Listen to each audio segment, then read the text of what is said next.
இந்த முறை நம்முடைய திராவிட முன்னேற்ற கழகம் ஆட்சிக்கு வராம இருந்திருக்கலாம். ஆனா மக்கள் நமக்கு ஒரு மிகப்பெரிய ஒரு கடமையை கொடுத்திருக்கிறாங்க. எதிர்கட்சி தலைவரா இருங்க, எதிர்கட்சியா நீங்க செயல்படணும்னு மக்கள் நம்ம மேல் நம்பிக்கை வச்சு இந்த பொறுப்பை நம்மகிட்ட கொடுத்திருக்கிறாங்க. இந்த ரிசல்ட் உண்மையாகவே நாம எதிர்பார்க்காத ரிசல்ட் தான். நாம மட்டும் இல்ல, தமிழ்நாட்டு மக்கள் எதிர்பார்க்காத ஒரு ரிசல்ட் தான். ஏன் இன்னும் சொல்லப்போனா இப்ப இருக்கக்கூடிய முதலமைச்சரை எதிர்பார்க்காத ஒரு ரிசல்ட் தான். காலத்துல யாரு உண்மையான எதிரிங்கிறத தெரியாம இல்லாத எதிரியோட சண்டை போட்டிருக்கிறோம். அத நம்ம புரிஞ்சுக்கிட்டு தான் ஆகணும். எங்க மிஸ் பண்ணிட்டோங்கிறத தெரிஞ்சுக்கணும். அப்பதான் நம்முடைய தவறை திருத்திக்கிட்டு அடுத்த முறை உண்மையான எதிரி யாருங்கிறத கண்டுபிடிச்சு அதுக்கு தகுந்த மாதிரி நம்முடைய செயல்பாடுகளை செஞ்சோம்னா நிச்சயம் வெற்றி பெறுவோம். சேப்பாக்க திருவள்ளியின் தொகுதி மட்டும் இல்ல, தமிழ்நாடு முழுக்க உண்மையான எதிரி யாருன்னே தெரியாம களமாடி இருக்கிறோம். அங்கதான் நம்ம மிஸ் பண்ணிட்டோம். மக்கள் மீது ஓவர் கான்பிடண்டா இருந்துட்டோம்.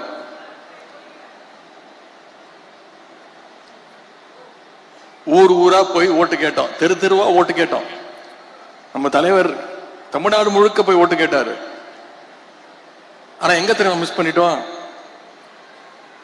நம்ம வீட்டில் இருக்கக்கூடிய நம்ம குடும்பத்துக்கிட்ட ஓட்டு கேட்க மறந்துட்டோம். நம்ம வீட்டில் இருக்கக்கூடிய நம்ம பசங்க கிட்ட, நம்முடைய உறவினர்கிட்ட நம்முடைய சாதனையை சொல்ல தவறிட்டோம். இனி வர்ற காலங்கள்ல அந்த தவறை நாம திருத்திக்கணும்.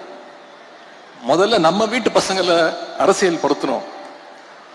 கலைஞருடைய திட்டங்களை, நம்ம கொண்டு வந்த சாதனைகளை, இப்ப இந்த ஆட்சியில் நடக்கக்கூடிய அலங்கோலங்களை எல்லாம் தினமும் நம்ம வீட்டில் நாம பேசணும். இன்னைக்கு இந்த புதிய அரசு பொறுப்பேற்று 25 நாள் ஆச்சு. உருப்படியா ஏதாவது ஒரு திட்டம் கொண்டு வந்திருக்கீங்கன்னு சொல்ல முடியுமா? ஒரு திட்டமும் கிடையாது. ஏற்கனவே டியூட்டியில் இருக்கக்கூடிய போலீஸ வெறும் ஸ்டிக்கரை மாத்தி, போலீஸ் வேனுக்கு வெறும் ஸ்டிக்கரை மாட்டி சிங்கப்பெண் திட்டம் அப்படி ஒரு திட்டத்தை கொண்டு வர போறோம் சொல்லி அதையும் கொண்டு வர முடியாத நிலைமையில தான் இன்னைக்கு இந்த ஆட்சி நடந்துகிட்டு இருக்கு. அதாவது ஒரு கூடுதல் செலவு இல்லாத ஒரு திட்டத்தை கூட தொடங்கி வைக்கிறதுக்கு வக்கில்லாத ஒரு சோஃபா மாடல் ஆட்சி இன்னைக்கு நடந்துகிட்டு இருக்கு.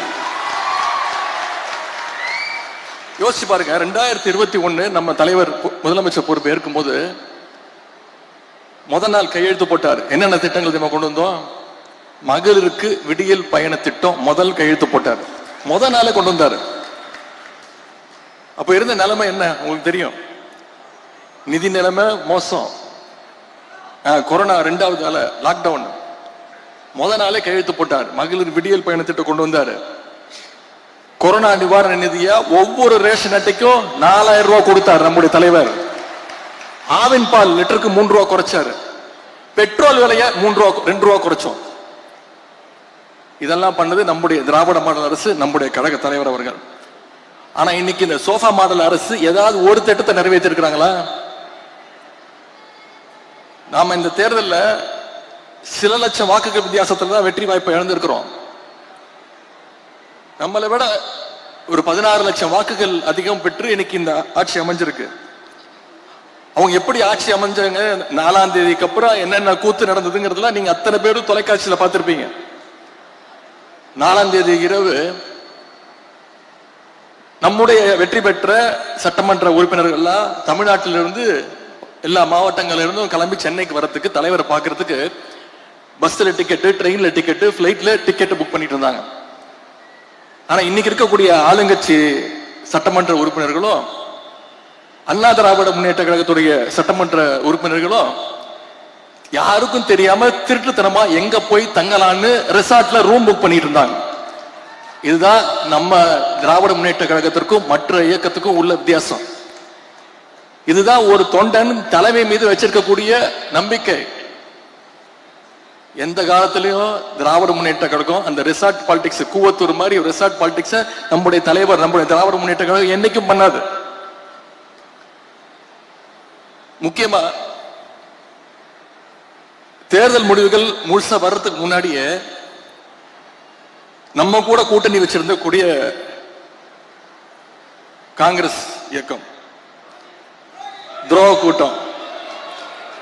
நம்ம பேரை சொல்லி நம்ம தலைவர் முகத்தை காட்டி வாக்குகளை பெற்று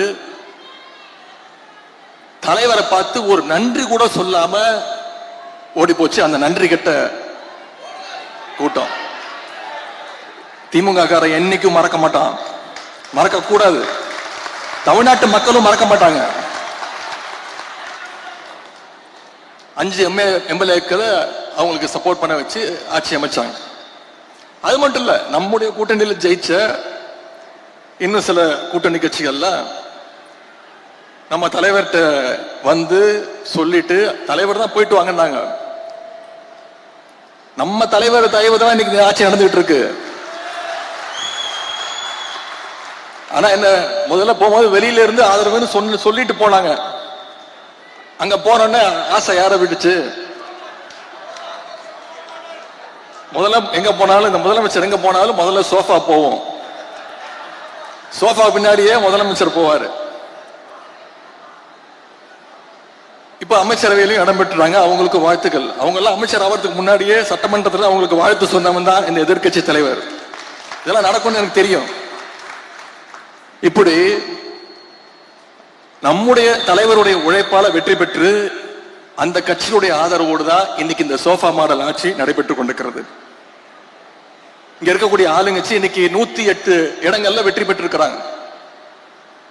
இன்னொன்னு தெரியுமா, இந்த 108 தொகுதிகள்ல சில தொகுதிகள் தவிர கிட்டத்தட்ட ஒரு 106 தொகுதிகள்ல ஓட்டு போட்ட மக்களுக்கு யாரு சட்டமன்ற உறுப்பினர்னு தெரியாது. இன்னும் சொல்ல போனா மக்களுக்கு இல்ல, இப்ப இருக்கக்கூடிய முதலமைச்சருக்கு யார் சட்டமன்ற உறுப்பினர் யார் அமைச்சர்னு தெரியாது. சவால் வர்றேன். ஒரு 4 நாட்களுக்கு முன்பு தொலைக்காட்சிகள் செய்தி நீங்க எல்லாம் பார்த்திருப்பீங்க. திருவள்ளூர் மாவட்டத்தில் நைட்டு ஃபுல்லா கரண்ட் இல்ல. பொதுமக்கள் அத்தனை பேரும் தெருவுக்கு வந்து போராட்டத்தில் இறங்கிட்டாங்க. நிருபர்கள் போய் கேட்கறாங்க அவங்க கிட்ட, ஏன் வந்து இப்போ சாலை மறியல் பண்றீங்க, சட்டமன்ற உறுப்பினர் போய் பார்த்து கோரிக்கை வைக்க வேண்டியதானு. அப்ப அந்த மக்கள் எல்லாம் சொல்றாங்க, எங்களுக்கு சத்தியமா யார் எங்க சட்டமன்ற உறுப்பினரே தெரியாதுங்க, தெரிஞ்சாதானங்க போய் அவங்க வீட்டுல போய் நாங்க கேட்க முடியும் அப்படின்னு கேட்கிறாங்க. இதுதான் இந்த சோஃபா மாடல் அரசனுடைய லட்சணம். ஓட்டு போட்ட மக்களுக்கு அவங்க எம்எல்ஏக்கள் யாருன்னு தெரியல, எம்எல்ஏக்களுக்கு அவங்க எந்த தொகுதியில் நின்று ஜெயிச்சோன்னு தெரியல. நேற்று ஒரு அமைச்சர் போய் நன்றி சொல்றாரு. அங்க இருக்கக்கூடிய மக்கள் சொல்றாங்க, இது உங்க தொகுதி கிடையாதுங்க, நாங்க உங்களுக்கு ஓட்டை போடலைங்க, நீங்க பக்கத்து தொகுதி அப்படின்னு. இப்படிப்பட்ட ஒரு கேடுகட்ட சோஃபா மாடல் ஆட்சி தான் இன்னைக்கு தமிழ்நாட்டில் நடந்துகிட்டு இருக்கு. இதெல்லாம் நான் சொல்லல, உண்மையாவே நடந்தது. தொலைக்காட்சிகளை நீங்க பார்த்திருப்பீங்க. அதுல இப்ப அவங்க வேட்பாளர் அறிவிச்சதெல்லாம் யாரு தெரியுமா, ஜெயிச்சவங்க எல்லாம் யாரு தெரியுமா, இப்ப அமைச்சர் இருக்கிறதெல்லாம் யாரு தெரியுமா, போதைப் பொருள் வித்தவர், கஞ்சா வித்தவர், பொண்டாட்டிய கொடுமைப்படுத்தி வீட்டுல போட்டு அடிச்சவர், சினிமா படத்துக்கு பிளாக்ல டிக்கெட் வித்தவர், புது சினிமாவை திருட்டு விசிடி வித்தவர், ஜோசியத்தால கேன்சரை சரி பண்ண முடியும்னு போலி வைத்தியம் பார்த்தவர், RSSல சேர்ந்து காக்கி டவுசர் போட்டு சுத்தினவர், வாச்சாத்தி கொடுமைக்கு முக்கியமான காரணமா இருந்தவர், வேட்பாளர் அறிவுக்கு முந்தின நாள் வேற கட்சியிலிருந்து எகிரி குதிச்சு போனவர். இவங்கெல்லாம் இன்னைக்கு ஆளுங்கட்சியுடைய சட்டமன்ற உறுப்பினர்கள், அமைச்சர்கள். இவங்க பேரும் முதலமைச்சருக்கு தெரியாது.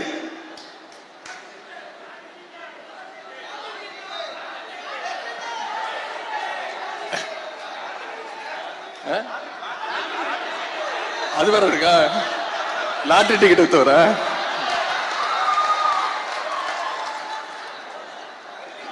இதெல்லாம் முன்னாடியே தெரிஞ்சிருந்தா கரெக்டா சுதாரணமா இருந்திருக்கலாம். இதெல்லாம் தேர்தல் ரிசல்ட்டுக்கு அப்புறம் தான் நமக்கே தெரியுது. இன்னொரு கொடுமை என்ன தெரியுமா, இந்த ஆட்சியில அமைச்சர்கள் வந்திருக்கிறாங்கல்ல, நியமிக்கப்பட்டிருக்கிறாங்கல்ல, எந்த அமைச்சருக்கு எந்த துறைன்னு அமைச்சருக்கு தெரியல. ஒரு அமைச்சர் அவர் பிரஸ்ல கேட்கிறாரு, நான் சுற்றுச்சூழல் அமைச்சரா இல்ல சுற்றுலாத்துறை அமைச்சரா அப்படின்னு நிருபர்கிட்ட கேட்கிறாருங்க.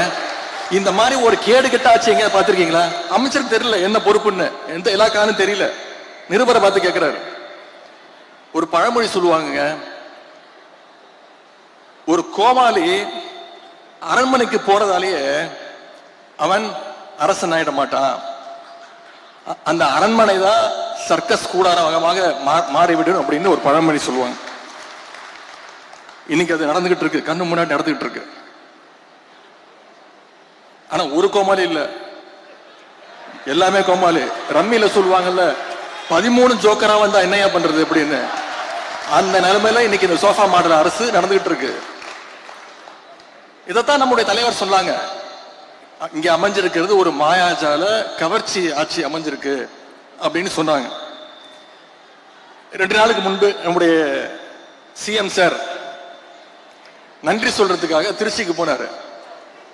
திருச்சி கிழக்குக்கு, இங்க பெரம்பூர்ல ஜெயிச்சிருக்கிறாரு, இங்க இருக்கக்கூடிய பெரம்பூருக்கு போய் நன்றி சொல்றதுக்கு வக்கு இல்ல. இதுவும் நான் சொல்லிதான் போனாரு சட்டமன்றத்தில். நான் சொன்னேன், திருச்சிக்கு போய் முதல்ல நன்றி சொல்லுங்க, 20 நாள் முன்னாடி சொன்னேன். போனாரு, நன்றி சொன்னாரா?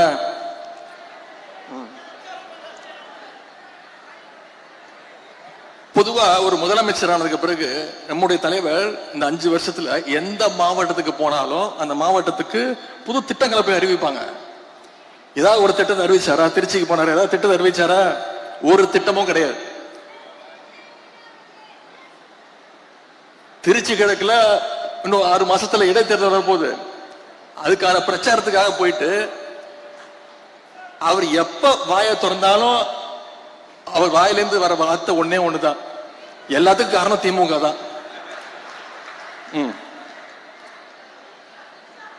திருச்சியில் அவர் பேசின பேச்சை கேட்டு இன்னைக்கு தமிழ்நாட்டு மக்கள் தலையில அடிச்சுக்கிறாங்க. இவரெல்லாம் ஒரு முதலமைச்சரா தேர்ந்ததுக்கு இன்னைக்கு தலையில அடிச்சுக்க ஆரம்பிச்சுட்டாங்க.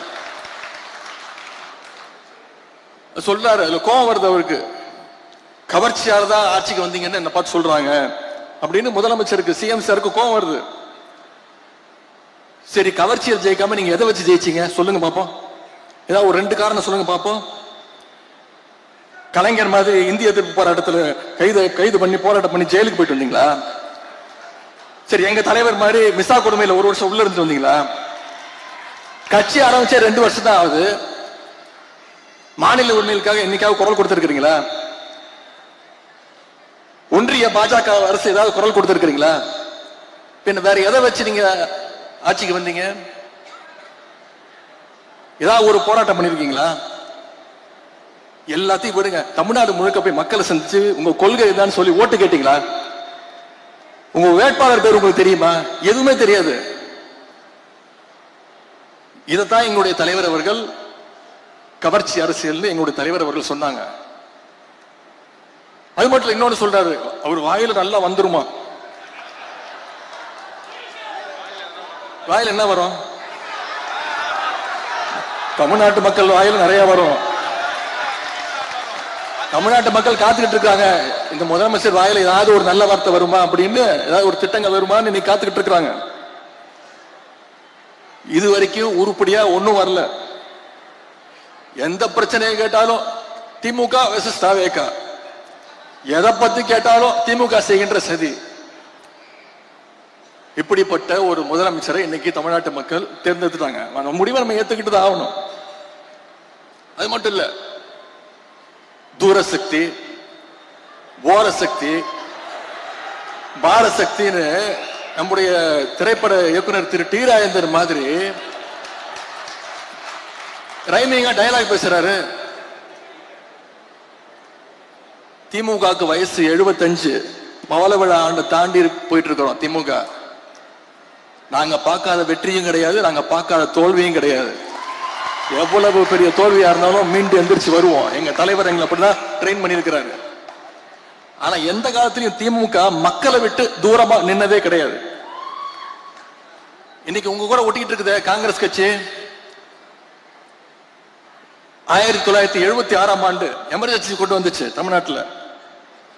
அப்ப தமிழ்நாட்டில் திமுக ஆட்சி, கலைஞர் தான் முதலமைச்சர். அப்போ எங்க ஆட்சியே போனாலும் பரவாயில்ல, எமர்ஜென்சியை எதிர்ப்போன்னு மக்கள் கூட நின்ன கழகம் திராவிட முன்னேற்ற கழகம்.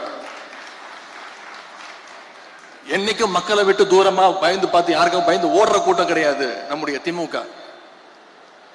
பயங்கிறது உடன்பிறப்புகளுடைய பிளட்லயே பயங்கர வார்த்தையே கிடையாது.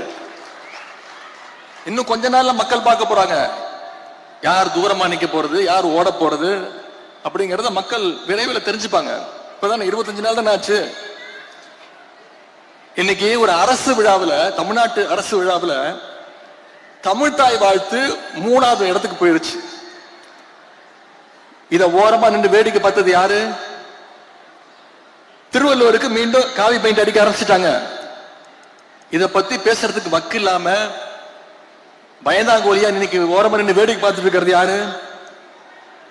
இன்னைக்கு கர்நாடகா முதலமைச்சர் திரு DK சிவகுமார் அவர்கள் சொல்றாரு, இவ்வளவு நாள் திமுக ஆட்சியில் இருந்தது, அதனால மேகதாது அணையை பத்தி நம்மளால பேச முடியாம இருந்துச்சு.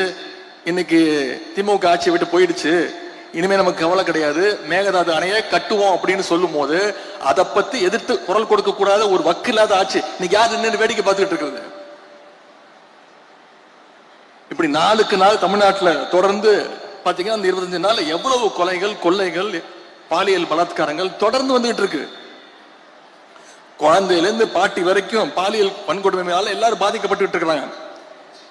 இதை பத்தி எல்லாம் பேசினா முதலமைச்சர்களுக்கு கோபம் வருது. என்ன தெரியுமா சொல்றாரு? 6 மாசம் சும்மா இருப்பேன்னு சொன்னீங்களே அப்படின்னு அழுகுறாருங்க. 6 மாசம் சும்மா இருப்பேன்னு சொன்னீங்கல்ல, இப்பெல்லாம் பேசலாமா அப்படின்னு புலம்புறாரு. நீங்க பொய் வாக்குறுதிகள் நிறைய கொடுத்தீங்க, அப்பவே சொன்னோம் இதெல்லாம் நிறைவேற்ற முடியாதுன்னு. அதை செயல்படுத்துவதற்கு உங்களுக்கு 6 மாசம் டைம் அப்படின்னு எங்க தலைவர் சொன்னாரு. எவ்வளவு பொய் வாக்குறுதிகள்! நான் சட்டசபையில பேசினேன், நிச்சயம் உங்களால நீங்க கொடுத்திருக்கக்கூடிய வாக்குறுதிகளை நிறைவேற்ற முடியாது, அவகாசம் எடுத்துக்கோங்க. ஆனா தமிழ்நாட்டு மக்களை ரொம்ப நாள் ஏமாத்தாதீங்க. எங்களுடைய தலைவர், எங்களுடைய திராவிட மாடல் அரசுல பல நல்ல திட்டங்களை கொடுத்தோம். மகளிர் உரிமை தொகை கொடுத்தோம், அதை கொடுங்க. முதலமைச்சர் காலை உணவு திட்டம் கொடுத்தோம், அதை கொடுங்க. கல்வி ஊக்கத்தொகை கொடுத்தாரு எங்க தலைவர், அதெல்லாம் நிப்பாட்டிடாதீங்க. நடைபெற்றிருக்கக்கூடிய திட்டங்களை நிப்பாட்டக்கூடாதுன்னு நான் சட்டமன்றத்தில் பேசினேன். மக்களை ரொம்ப நேரம் காக்க வச்சிடாதீங்கன்னு சொன்னேன். இன்னைக்கு உங்க ஆட்சியுடைய கொடுமையை தமிழ்நாட்டு மக்களால அரை நாள் கூட தாங்க முடியலையே. புதுசா திட்டம் கொண்டு வரதுக்கு, வாக்குறுதி நிறைவேற்றுறதுக்கு 6 மாசம் டைம் ஓகே. ஆனா டெய்லி பிரச்சனை இருக்கு, சட்டம் ஒழுங்கு பிரச்சனை இருக்கு. அதுல நீங்க சொதப்பினா நாங்களாம் வாயை மூடிட்டு சும்மா இருக்கணுமா, வேடிக்கை பார்க்கணுமா? நிச்சயம் குரல் கொடுப்போம், நிச்சயம் உங்க தவறுகளை சுட்டி காட்டுவோம். திமுக ஆட்சிக்கு வந்தப்போ 2021ஆம் ஆண்டு நம்முடைய தலைவர் சொன்னாங்க, எங்களுக்கு வாக்களிக்காத மக்களும் திமுகவுக்கு வாக்களிக்காம விட்டுட்டோமே, தவறு செஞ்சிட்டோமே அப்படின்னு வருந்துற அளவுக்கு எங்களுடைய ஆட்சி அமையும், ஆட்சி நடத்துவோம் அப்படின்னு நம்முடைய தலைவர் சொன்னாங்க. ஆனா இன்னைக்கு உங்க ஆட்சியில உங்களுக்கு ஓட்டு போட்டவங்க கூட ஐயோ தெரியாம இந்த கட்சிக்கு ஓட்டு போட்டுட்டோமே அப்படின்னு வருந்தக்கூடிய அளவுக்கு உங்களுடைய ஒவ்வொரு நாள் செயல்பாடும் இன்னைக்கு நடந்துட்டு இருக்கு. ஆட்சி அமைப்பதற்கு குதிரை பேரம் நடத்தலன்னு முதலமைச்சர் அவருக்கு தானே சர்டிபிகேட் கொடுத்துக்கிறாரு. என்னென்ன நடந்துச்சுன்னு தமிழ்நாட்டு மக்கள் பார்த்தாங்க. மன்னார்குடி எம்எல்ஏவை என்ன பண்ணீங்க? அந்த கட்சி தலைவருக்கே தெரியாம கடத்திட்டு போய், அப்ப நீங்க பண்ணதுக்கு பேர் என்ன? இது பேர் என்ன தெரியுமா? தூய சக்தியா. இதுக்கு பேர் தூய சக்தியா? நாரசக்தி. அது மட்டும் இல்ல, இப்ப என்ன தெரியுமா சொல்றாரு? மற்றும் சில பேரா, பேரை சொல்ல கூட வெக்கப்படுறாராம். மற்றும் சில பேர் அல்லு சில்லு கட்சி. நான் கேட்கிறேன், அப்புறம் அல்லு சில்லு கட்சி தானே, அப்புறம் எதுக்கு அவங்க எல்லாம் போய் தனித்தனியா போய் பார்த்து சால்வ போட்டு போட்டோ எல்லாம் எடுத்தீங்க? எதுக்கு சோஃபா செட் அமிச்சிங்க? இப்ப கடைசியில் அவங்களையும் காட்டி விட்டாரு. ஒரு படத்துல கவுண்டமணியும் செந்திலும் எல்லை வியாபாரம் பண்ணிட்டு இருப்பாங்க, ஞாபகம் இருக்கா? Goundamani owner, Senthil assistant. எதிர்க்க வடிவேல் ஒரு கடை போடுவாரு. செந்திலுக்கும் வடிவேலுக்கும் ஒரு அண்டர்ஸ்டாண்டிங் ஆயிடும். என்ன பண்ணுவாரு, ஒரு இளநியா கயிறு கட்டி கவுண்டமணிக்கு தெரியாம பின்னாடி வழியா பின்னாடி அப்படியே அமிச்சுக்கிட்டே இருப்பாரு. இதை வச்சு வடிவேல பெரிய கடை போட்டுருவாரு. இன்னைக்கு அதைத்தான் இன்னைக்கு தமிழ்நாட்டுல இந்த ஆளுகின்ற கட்சி செஞ்சிட்டு இருக்கு. ஆளுங்கட்சி எம்எல்ஏக்கள் ஒவ்வொன்னா உருவிட்டு இருக்கிறாங்க. நாம பெருமையா சொன்னோம், Dravidian model, development model, $1 trillion எக்கானமின்னு பெருமையா சொல்லிட்டு இருந்த தமிழ்நாட்டை இன்னைக்கு சோஃபா மாடல் ஆக்கின பெருமை தான் இன்னைக்கு இந்த ஆட்சிக்கு உண்டு. வேற எந்த செயல்பாடும் கிடையாது, எதுவுமே கிடையாது. மக்களுக்கு இன்னும் பஞ்ச் டயலாக்ஸும் உங்களுடைய ரீல்ஸும் தேவையில்லை. அவங்களுக்கு தேவை பாதுகாப்பும் உங்களுடைய வாக்குறுதிகளும் ஸ்கீம்ஸும் தான். புது முதலமைச்சருக்கு ஒரு புதுவிதமான ஒரு ப்ராப்ளம் இருக்கு, ஃபோபியான்னு சொல்லுவாங்க. யாரு எதை பத்தி பேசினாலும் தன்னை பத்தி தான் பேசுறாங்க அப்படிங்கிற ஒரு நினைப்பு. அவரே அதை கற்பனை பண்ணிக்கிட்டு அதுலயே இருக்கிறாரு. என்ன தெரியுமா சொல்றாரு, அவர் கோட்டு சூட்டு போடுறாருல, அதை நாம கிண்டல் பண்ணிட்டோமா. நாம யாரும் அதை பத்தி எந்த விமர்சனமும் செய்யவே இல்லை. அவர் கோட்டு சூட்டு அவர் போட்டுக்கிறாரு. அதுக்கு ஒரு புதுசா ஒரு விளக்கம் கொடுத்திருக்கிறாரு. அவர் கருப்பு கோட்டு போட்டுக்கிறது பெரியாருடைய கொள்கையா. இதை விட ஒரு மோசமான உருட்டை யாராவது உருட்ட முடியுமா? உங்க ஜோசியரை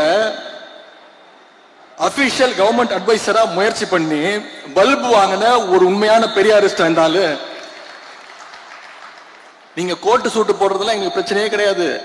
ஆனா எல்லாத்துலயும் இன்னைக்கு கோட்டை விட்டுக்கிட்டு இருக்கீங்க, அதைத்தான் நாங்க சுட்டி காட்டிட்டு இருக்கிறோம். இல்ல என்னென்ன வாக்குறுதிகள் கொடுத்தீங்க?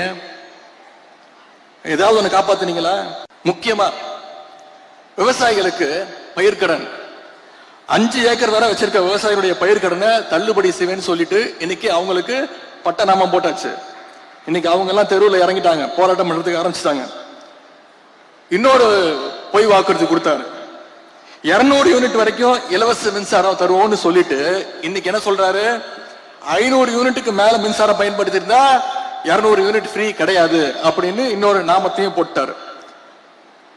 அது தவிர இன்னும் பல்வேறு வாக்குறுதிகள், பொய் வாக்குறுதிகள் கொடுத்திருக்கிறாங்க. என்னென்ன தெரியுமா? உரிமை தொகை மாசம் 2500 ரூபாய், ஞாபகப்படுத்திக்கிட்டே தான் இருப்போம், கொடுக்கிற வரைக்கும் விட மாட்டோம். வருஷத்துக்கு 6 சிலிண்டர், தாய்மாமன் சீர், பட்டு புடவை, தங்க செயின், இப்படி கண்ணாப்பன்னு வாக்குறுதிகள் அள்ளி வீசி இருக்கிறீங்க. மக்கள் இதெல்லாம் ஞாபகம் வச்சுக்கிட்டே இருப்பாங்க, நாங்க தொடர்ந்து ஞாபகப்படுத்திக்கிட்டே தான் இருப்போம். திமுக மேல பழிய போட்டு மக்களை மேனிபுலேட் பண்ணிருக்கிறாரு நம்முடைய ஆளுங்கட்சியை சேர்ந்தவங்க. இந்த நிகழ்ச்சியின் மூலமா நான் சொல்லிக்க விரும்புவதெல்லாம், தமிழ்நாட்டு மக்களுக்கு ஏதாவது ஒண்ணுன்னா திராவிட முன்னேற்ற கழகம் நாங்க வேடிக்கை பார்த்துட்டு இருக்க மாட்டோம், எங்க தலைவர் வேடிக்கை பார்த்துட்டு இருக்க மாட்டார். உங்களுக்கு எதிராக குரல் கொடுப்போம், ஆளுங்கட்சிக்கு எதிராக தவறு செஞ்சீங்கன்னா குரல் கொடுப்போம், களத்துக்கு வந்து போராடுவோம். நம்முடைய முதலமைச்சர் அவர்கள் சிஎம் சார் சொன்ன மாதிரி ரீல்ஸ் பார்த்து ஓட்டு போட்ட மக்கள்லாம் இன்னைக்கு தொலைக்காட்சிகள் பார்க்க ஆரம்பிச்சுட்டாங்க, செய்தித்தாள்கள் படிக்க ஆரம்பிச்சுட்டாங்க, அசம்பிளியை லைவா பார்த்துட்டாங்க, அசம்பிளியில நம்ம எவ்வளவு ஓட விட்டோங்கிறதையும் பார்த்து ரசிச்சுட்டாங்க. இப்ப சட்டமன்ற நிகழ்வுல எல்லாம் தொடர்ந்து கவனிப்பாங்க. இந்த மாற்றமும் அவேர்னஸ் தான் உங்க வீழ்ச்சிக்கான தொடக்கம். எல்லாத்துக்கும் திமுக மேல பழி போட்டு தப்பிச்சு நினைக்கிற உங்களோட கனவு இன்னைக்கு ஒரு நாள் பழிச்சிருக்கலாம், என்னைக்கும் பறிக்காது. தமிழ்நாட்டு மக்கள் விரைவில் உங்களுடைய முகத்திரைய கிழிப்பாங்க, உங்களுடைய உண்மையான முகத்தை அவங்க பார்ப்பாங்க. இந்த கவர்ச்சி அரசியலுக்கு நிச்சயம் ஒரு முடிவரை எழுதுவாங்க. சட்டமன்ற தேர்தல் முடிவுகள் தொடர்பாக நம்முடைய தலைவர் அவர்கள் ஒரு குழு அமைச்சிருக்கிறாங்க. தமிழ்நாடு முழுக்க அவங்க பயணம் பண்ணி நம்முடைய வேட்பாளர்கள், மாவட்ட நிர்வாகிகள்லாம் சந்திச்சு ஒவ்வொரு தொகுதியிலும் ஏன் வெற்றி வாய்ப்பை இழந்திருக்கிறோம், ஏன் வெற்றி வாய்ப்பை பெற்றிருக்கிறோம் அப்படின்னு கள ஆய்வு செஞ்சு நம்முடைய தலைவர்கிட்ட நிச்சயம் அவங்களுடைய கருத்துக்களை எல்லாம் சொல்லுவாங்க. அந்த கருத்துக்களுடைய அடிப்படையில் கழகத்துடைய நலன் கருதி நிச்சயம் நம்முடைய தலைவர் நல்ல முடிவை எடுப்பாங்க. வரும் காலங்களில் கழகம் வெற்றிகளை குவிக்க நாம அத்தனை பேரும் ஒற்றுமையோடு ஒன்றாக இருந்து, இன்னைக்கு சேப்பாக்க திருவல்லிக்கேணி தொகுதியில எந்த சிச்சுவேஷனாக இருந்தாலும், எந்த நிலைமையா இருந்தாலும் வெற்றி பெறுவோம்னு நிரூபிச்சு காட்டியிருக்கிறோம். அடுத்த முறை இதை விட பல மடங்கு பெரிய வெற்றியை நாம பெற்றே ஆகணும், நிச்சயம் பெறுவோம். அதற்கு வருகின்ற நாட்கள்ல சென்ற 5 வருடம் எப்படி களப்பணி ஆற்றணுமோ அதே போல நானும் உங்களோடு சேர்ந்து களப்பணி ஆற்றுவதற்கு தயாராக இருக்கின்றேன். மீண்டும் நம்முடைய கலைஞர் ஆட்சி, நம்முடைய தலைவர் தலைமையில மீண்டும் நம்முடைய தலைவர் அவர்கள் முத்துவேல் கருணாநிதி ஸ்டாலின் எனும் நான் அப்படின்னு அவர் மீண்டும் பதவி ஏற்கின்ற நாள் தூரத்தில் கிடையாது. அதை செஞ்சு காட்டுவோம் அப்படின்னு கூறிக்கொண்டு, எனக்கு இந்த மிகப்பெரிய வெற்றியை தேடித்தந்த சேப்பாக்கம் திருவல்லிக்கேணி தொகுதி மக்கள், உங்க மக்கள் நிர்வாகிகள், கழக நிர்வாகிகள், வந்திருக்கக்கூடிய தாய்மார்கள், என்னுடைய அருமை சகோதரிகள், உங்க அத்தனை பேருக்கும் மீண்டும் என்னுடைய நன்றியை தெரிவித்து வாய்ப்புக்கு நன்றி கூறி விடைபெறுகின்றேன். நன்றி, வணக்கம்.